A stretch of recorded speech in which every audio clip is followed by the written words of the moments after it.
ভাঙড়ের দিকে নজর রাখা যাক। ভাঙড়, সেই ভাঙড় আছে ভাঙড়ে ফের তৃণমূল ও আইএসএফ সংঘর্ষে উত্তেজনা। ভাঙড়ের রানীগাছি এলাকায় দুপক্ষের সংঘর্ষ এবং সেই সংঘর্ষে আহত বেশ কয়েকজন বলে এখন অবধি খবর পাওয়া যাচ্ছে।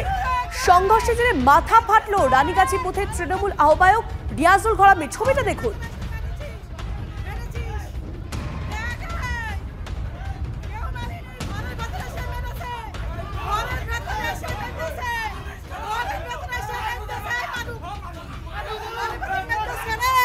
তুমুল চাঞ্চল্য এলাকায় আমি আমাদের প্রতিনিধি সত্যজিৎ এই মুহূর্তে আমাদের সঙ্গে রয়েছে। সত্যজিৎ থেকে জানতে চাইবো যে ঠিক ঘটনা কি ঘটলো যে এরকম পরিস্থিতি তৈরি হলো দুপক্ষের মধ্যে।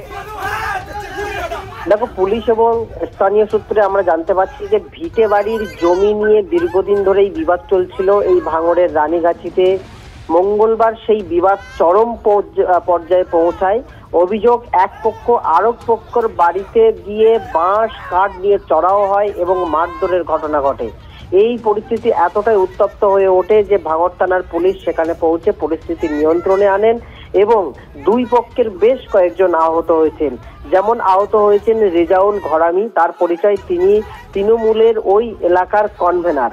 পাশাপাশি আরো যারা বিরোধী পক্ষের আহত হয়েছেন, আলম হোসেন শিকারি, তিনি যেটা বলছেন যে তিনিও তৃণমূল করেন, কিন্তু তৃণমূলের পক্ষ থেকে জানানো হচ্ছে না তার আহত কনভেনার রেজাউল ঘরামি। সেই বিষয়টির দিকে অবশ্যই নজর থাকবে। সত্যজিৎ, নজর রাখো। ধন্যবাদ।